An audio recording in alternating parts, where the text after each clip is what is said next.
Israel may launch a strike on Iran's nuclear facilities in the coming months. The United States does not support this move and calls for focusing on negotiations. Reuters reports Israel is considering the possibility of launching a limited military strike on Iran's nuclear infrastructure as early as the coming months, even without direct U.S. support.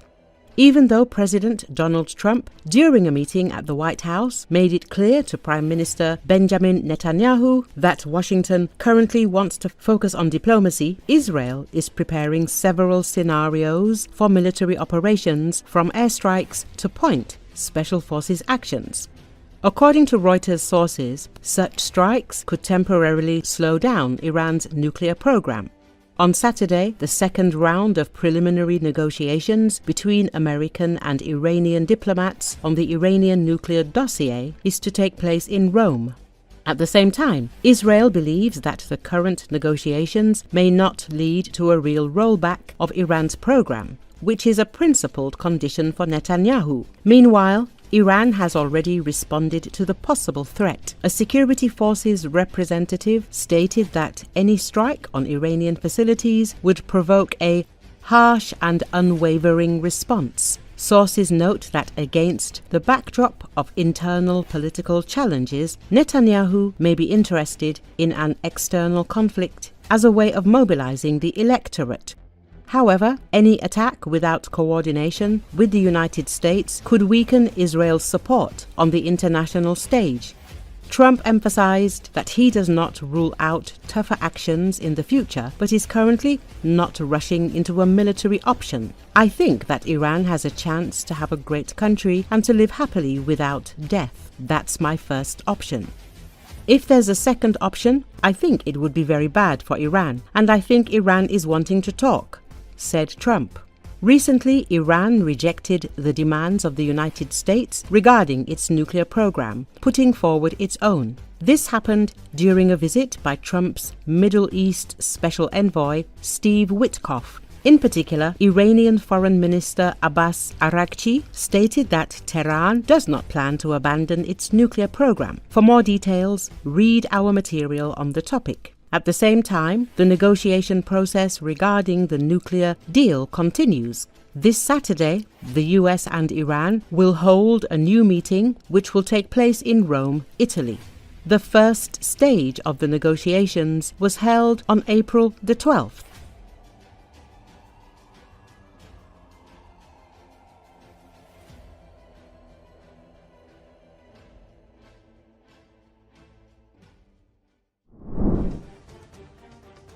The Russian army is in a catastrophic situation. The tactics of massacres lead to colossal losses. There is almost no progress at the front. The weapons are of terrible quality. Z blogger Maxim Klimov spoke frankly about this in an interview with the Russian propaganda resource Aurora. When asked by the host whether Russia is winning in Ukraine, Klimov replied that only on TV. In reality, everything is very, very bad for the Russian armed forces. We are pushing through the front, pushing through at the cost of a lot of blood. At the level of the highest military political leadership, there is no awareness of the scale of these losses. They are hiding, and it is very difficult for me to call what is really happening at the front, at what cost, winning. This is a Pyrrhic victory. In general, the way the system fights is a disaster. Mavic films a picture of how the Russian armed forces are marching several kilometers on foot across an open field. The Russian armed forces are going on the offensive. The first group did not reach, the second did not reach, and the third did not reach. They are being destroyed by artillery and FPV. Fighting like this is simply criminal. We do not have that kind of population.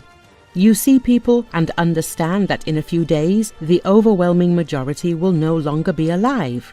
The wildest situation with the motorcycle rides is happening, especially when they are still collecting money from people for those motorcycles. Men who are riding them for the first time in the open field without artillery support. And why without artillery support? Because they reported to the top that everything had already been taken. Also, Substandard shells are being sent in large quantities, with a wild spread in weight. It is impossible to shoot accurately with them, Klimov said. He also spoke about how the high command of the Russian army turned the war into a business of blood.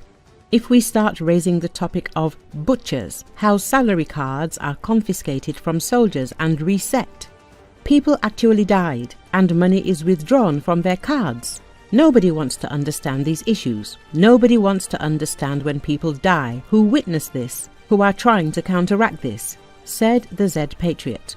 He predicts a large and merciless military revolt in Russia immediately after the end of the so-called SVO.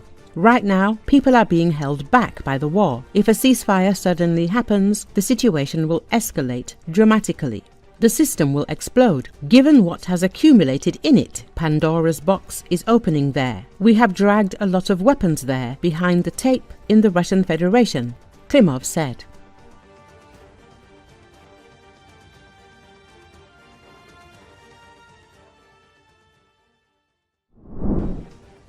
Political scientist, lecturer at the Taras Shevchenko National University of Kiev, Petro Oleshchuk, commented on the situation around the negotiations between the US and Russia. Putin may tactically agree to certain agreements with the United States, but only in order to dive into the opponent to deceive him. Therefore, Putin will simply lead Trump by the nose in order to demonstratively show his weakness. He emphasized in an interview with Glavred. The expert says that Putin will not reach an agreement with the Americans, also because he is convinced that the Americans dream of killing him and thus removing him from power, as they did, for example, with Gaddafi. Putin constantly talks about Gaddafi. It seems that the image of Gaddafi is firmly entrenched in his head, which is what forms Putin's paranoia. Putin blames the United States for what happened to Gaddafi, and he says that Gaddafi believed the Americans, made a deal with them, and this is what happened to him. Therefore, Putin will lead Trump by the nose in order to later make him look like a complete idiot, Oleshchuk added. It's hard to envisage the Russian president stepping down, but a coup from within the corridors of the Kremlin may force the issue, say other experts.